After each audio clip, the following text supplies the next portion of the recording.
Alright guys, so this is the other box that I purchased from this estate, and you know, it's got some interesting looks to it that remind me of a Gerstner, like these little decorative grooves at the bottom edges of the drawers, the pulls also, but I don't think it's a Gerstner. I also thought maybe it was homemade, that somebody made this in their workshop. But then I was looking at the construction and some of the hardware, and I thought, well, that really kind of looks more like factory. For instance, there are little brass brackets down in here, little brass plates that actually have slots in them, that the front cover would have pins that would sit in those slots to keep the front cover from being able to accidentally fall off. I have the front cover, but when I got there, the front cover wouldn't go on. And the gentleman who was putting me together with this estate, he said that nearest he could figure is that he thought the cover had swollen. But the funny thing about it is the cover actually seems a little bit too tall. So we haven't quite figured that out yet. There's also some interesting details here. There's a little block of wood that looks like it either broke off of here or was glued on and the glue failed. I don't know. So there's a little block right here, and there's another one that looks like it's supposed to be here that's missing. But the hardware is interesting. There's hardware on the top for a leather handle. There's no evidence of handles having ever been on the side. There's actually a couple of brass screws in the side, suggesting that part of the construction of this involves screws holding it together, which is different.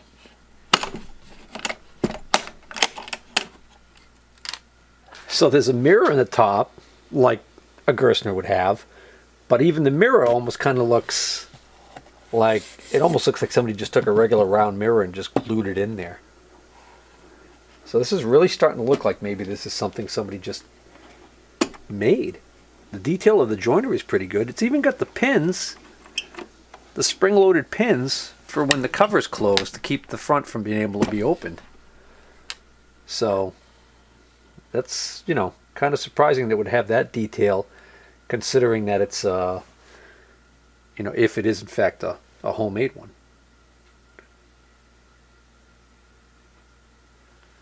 Alright, so this is a punch set. It's a S75 General drive pin punch set.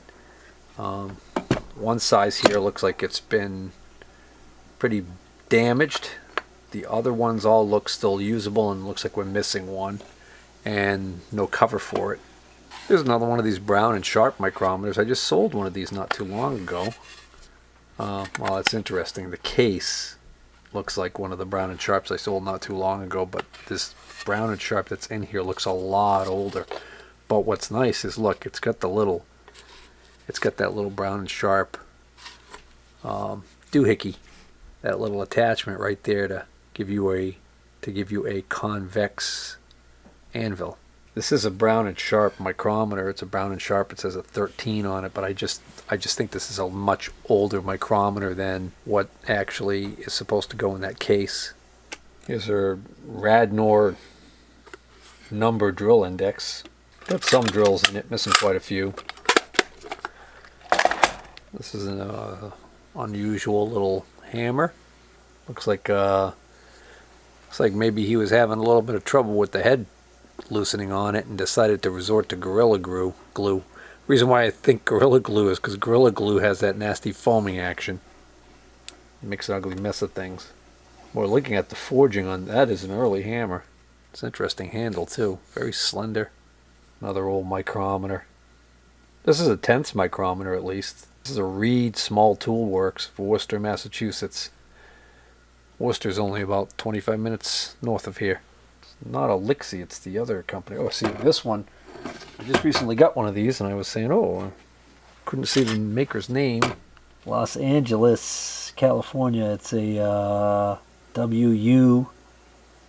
Wadla? I don't know. I don't remember. Anyways, little non-marring hammer. Here's a Kenrock drive pin punch set. Well, these have been driven around the block hard. See, that's a General Hardware number 76. See, these all say General Hardware number 76, which is what I thought this was when I first saw it. So what is Kenrock? Who cares? Metric conversion slide card. Taps.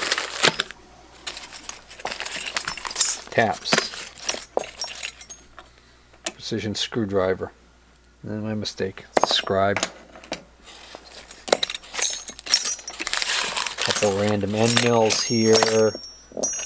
That's interesting, whatever that cutter is. A profile on this cutter. Huh. Ah. Oh, a nice little Sterit. Looks like a number 56. Yep, that's a Sterit 56. A little dirty, but that's a Sterit 56 surface gauge. That could clean up and be serviceable. Brand new taps. Empty. Tap.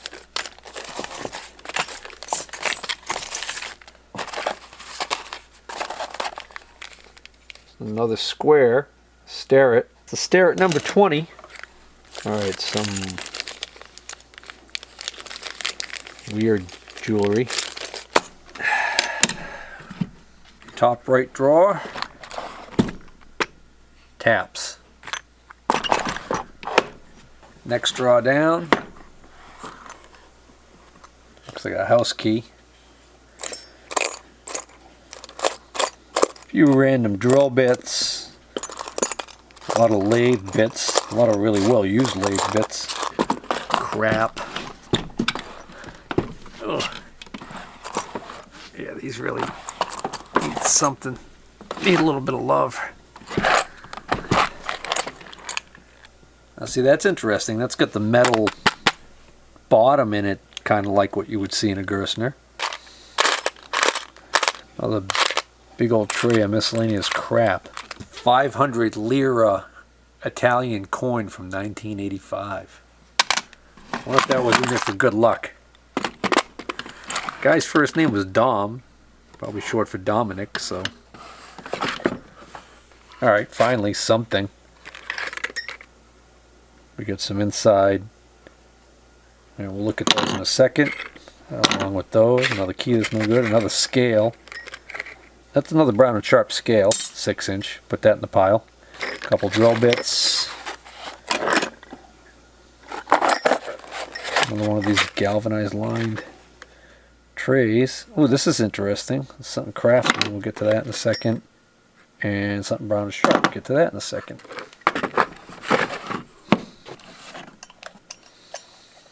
You know, I don't think I even opened this drawer when I was there. I don't think I bothered looking in this drawer. That's funny. Drill bits.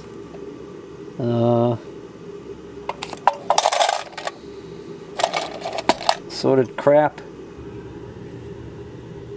I'll have to look at that in a second. You know what that is? That's a marksmanship badge for infantry, I think. I had one of these when I was in the infantry. Only mine said expert. So this box is made out of metal and it just looks really kind of, I don't know, this looks very primitive to me. I'm thinking more and more now this box is homemade. Let's see, this piece of paper was stuck behind there. Too bad it doesn't unfold into a nice $20 bill. Well, that's interesting. This is a combination for a safe. Huh. We got top left over here. Small taps. Slitting saws. Center drills. Odd little scriber. Tweezers.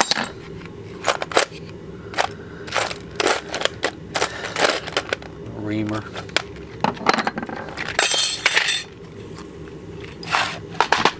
Well, this is actually the original box for these center drills. They're High-speed combination drill and countersinks.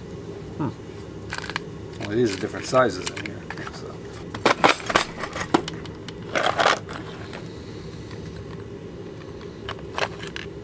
I think these are for woodworking, for making dowels. I think. Another hermaphrodite caliper. Missing pieces though, busted.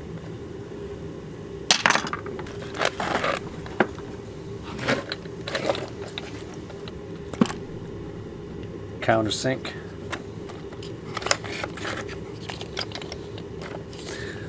Oh, there's a nice big adjustable parallel there. That's a Sterit 154. Can't quite see the letter on it. That's a D. That's a nice one there. More of those saw blades. Empty. Micrometer wrench. Big high-speed steel bit. Finest that China has to offer right there. Oh, that's a nice little key seat cutter. I can tell just by looking at it, that's never been used. It's a really small one.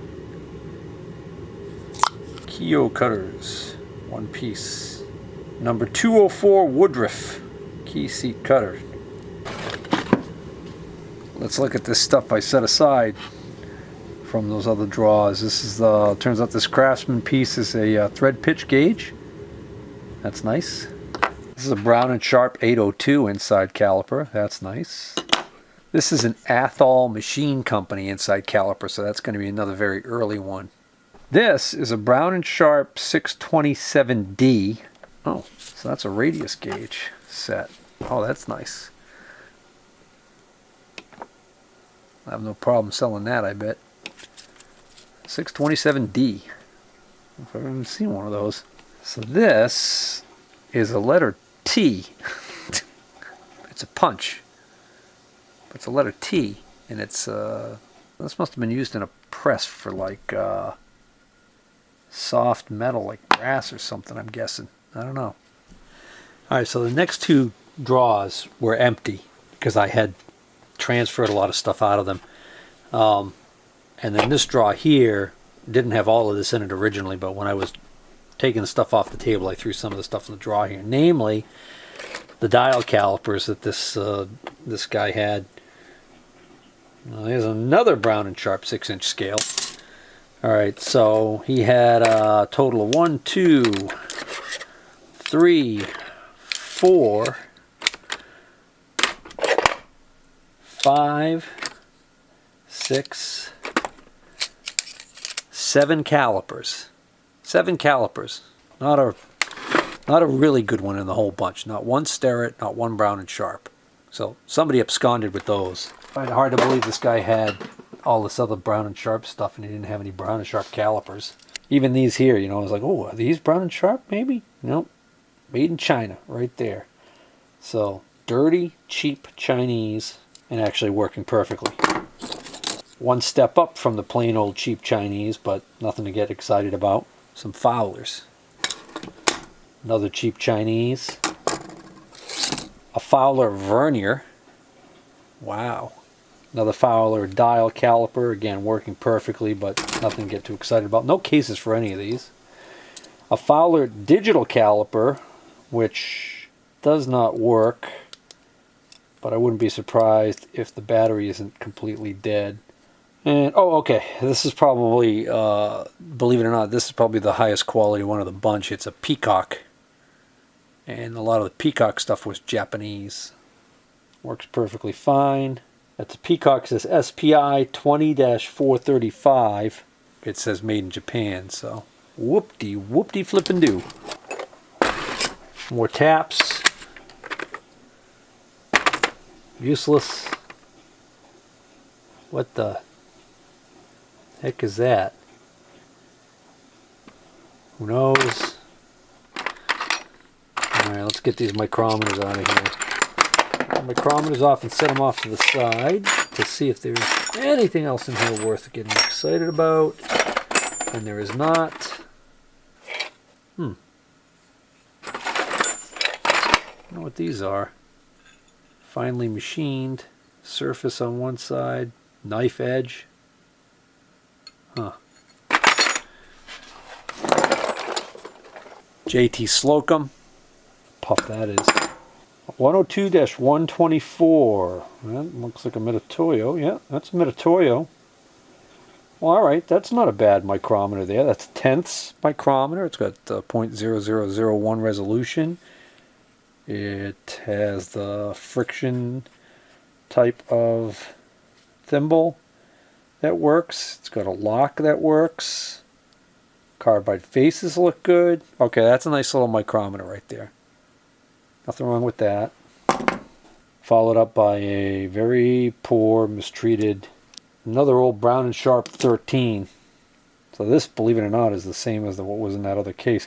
Oh my goodness, that's all chowdered up there. What a piece of crap. Oh, see this one? This is the one that belongs in that case. How do I know that? Because I just sold one of these not that long ago. It's got some goop on it here. Gonna have to clean that off.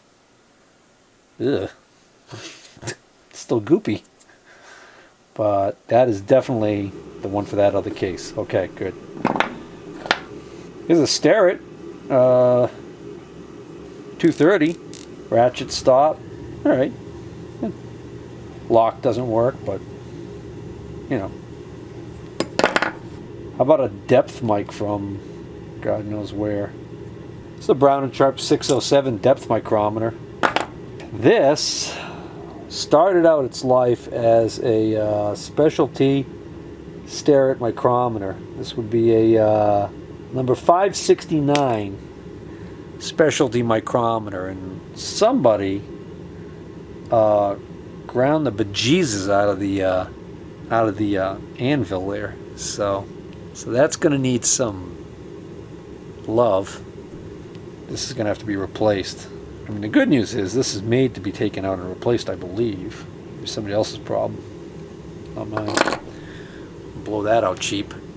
Alright, we got one more box of stuff from this estate, and then a couple other items, one of which is a big item, which is kind of cool, and was what drove me to go to $300 for this pile of crap.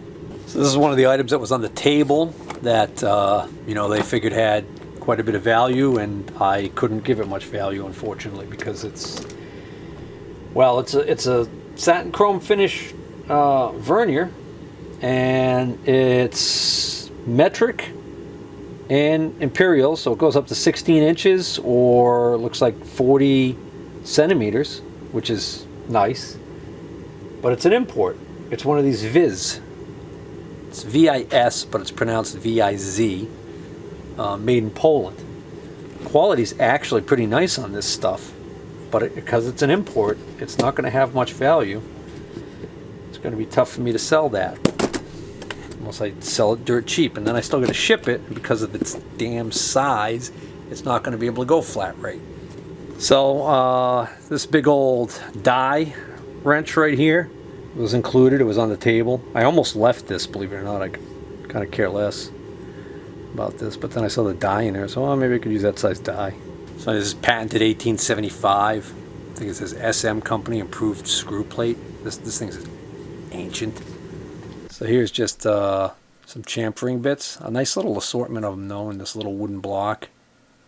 So I'll just probably keep that just like that for myself. It's a nice tap wrench. This is a Bay State number 6. I probably have something along the size of this already in Greenfield, so probably end up being able to sell that one. This is a not horrible Mitutoyo Depth Mic. Looks like it's got, okay, this is probably the rod that would go in there, so I guess we would call this a 0 to 4. Had the foam cancer here, but somebody took all the bad foam out of it. More of the stuff that was just sitting on the table that went with this lot, so I figured no sense in leaving it. Here's a big chuck key. There was no lathe there. Here is a beautiful Sterit tap wrench. This is a number 91C. So this is the 91 series that I had, the smaller one.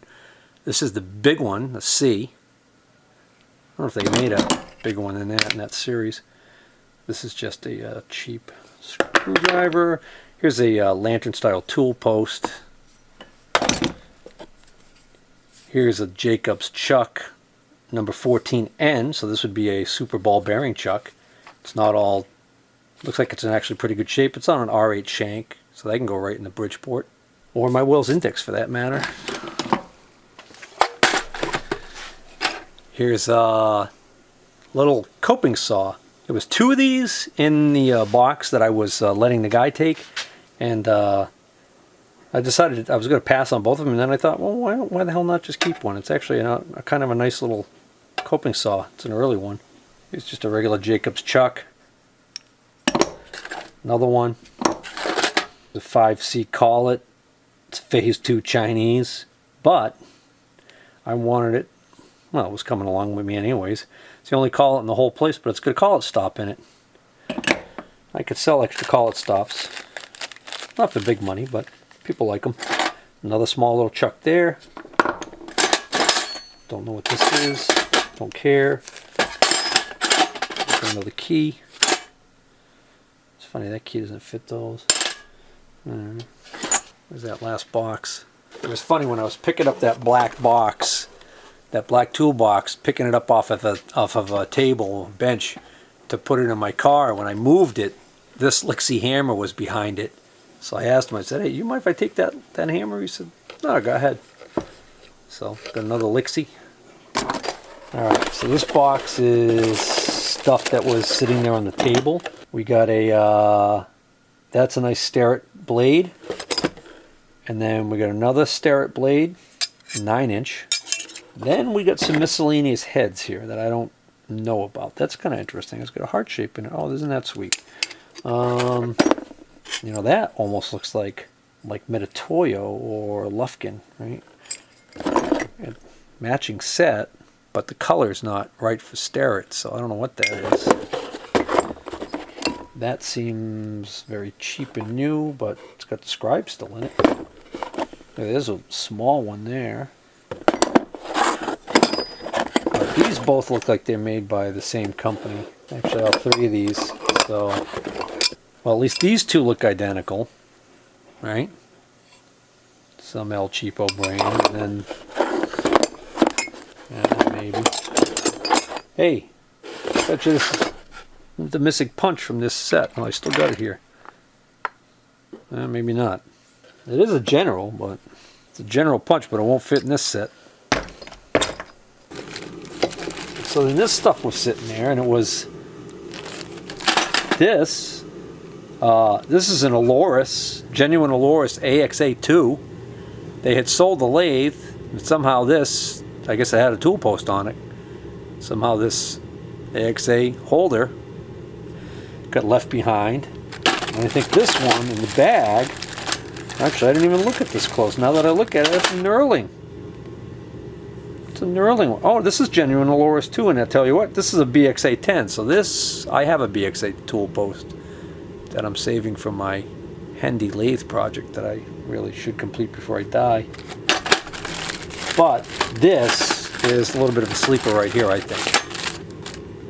This looks to me like a South Bend threading dial, which if it is, I betcha I could get like $40 for this alone. Might have to go to eBay, but I betcha. So, all right. I've got one more item to show you guys. It's a little heavy. I don't know if I'm going to move all this stuff off the bench and bring it up here, or should I just maybe shoot it right there on the ground. All right, guys. So this is the item that caught my eye. It was sitting on the garage floor when I first got there, and then when we got down to brass tacks, talking about what I was going to pay for this lot, I factored this in. It's definitely an import. I think I did see a name. Yeah, there's a label on the other side. I'll get this turned around. Haven't been able to find out much information on it through Google search. So the label here says made in Taiwan, the Long Yu, Y-U-E, Long Yu Machine MFG, Manufacturing, FAC, Facility. Long Yu Machine Manufacturing Facility. It's some sort of a roller. Duh, right? Well, what I mean to say is I don't even know if this is made for metal. Ooh. Does have a little bit of weight to it. I don't even know if this is made for metal work or not. It's also got an issue. Small issue is it's missing the handle that goes on here, the crank handle. That's no big deal. The bigger issue is this roller right here seems to just have something missing on the other end here. Initially, the thought was that there might be another gear that's supposed to go on this side, but quick inspection indicated that no, in fact, this shaft doesn't really stick out far enough. It's not long enough for a gear. So it appears to me the way this works is there's a block right here with a hole in it that acts like a pillow block. And if I pull this out, we can get a good look at it, okay? If I pull it out, this right here, I believe we're missing one of these on this side. There was also some question about whether or not this right here, when this turns, there's a threaded rod that sticks out the bottom here. Whether or not the bottom of this threaded rod was supposed to push down on something that's missing. But it now appears as though the way this works is that there's, on the bottom of this threaded rod, there's a the end of the shaft is supposed to push in here, and then the missing part would have a hole in it like this that the bottom of this shaft would push into. And then the idea would be that this, see, that gear doesn't slide on that shaft. I would have thought it would, but apparently not. So if we back this way the heck out, I guess we'd have to get these turned way down. So by running these two threaded rods down far enough so that these gears start to mesh, both of these gears start to mesh with this gear, now it has the effect of this one knob being able to be used to actually make both of these go down. One of these must be a reverse thread, left-handed thread, and that's exactly what's happening. These two posts right here are both going down. So I can restore this to operating condition if I make one of these blocks. So I'll have to make myself one of these blocks. And then of course the only question would be what practical use is this to me? Now this came out of a small home machine shop the guy had in his garage where he was making a lot of jewelry that he was sending to a company in New York for them to sell. So it seems like this would probably be plenty stout enough to be used for, I was about to say it's probably plenty stout enough to be used for rolling soft metals through. I just noticed something else here. So get a load of this. This gear that the crank drives is not meshing with this gear at all. Oh, it's not supposed to. It's not supposed to. Dum-dum. That gear meshes with this gear. This gear meshes with this gear, which drives this shaft, which drives the gear on the other side, which drives this big gear, which drives the roller, the bottom roller, and this gear, which meshes with this gear to drive the upper roller. So we've got a compound reduction going here. We've got from a small gear to a large gear, driving a small gear on this side to a much larger gear. So that's how we're getting enough force generated with a simple hand crank to bend some metal. All right. So anyways, just thought I'd show you guys this thing. I probably figured this thing was worth like 30 or 40 bucks to me out of this whole deal. This piece of metal right here looks like maybe it was added later. Seems kind of crude compared to the rest of the machine. Looks like maybe it had the job of scraping keeping metal from being able from sticking to the roller and wanting to just follow that curve and go down. I don't know. All right. Oh, it's kind of neat. You know, maybe we'll play around with it at some point.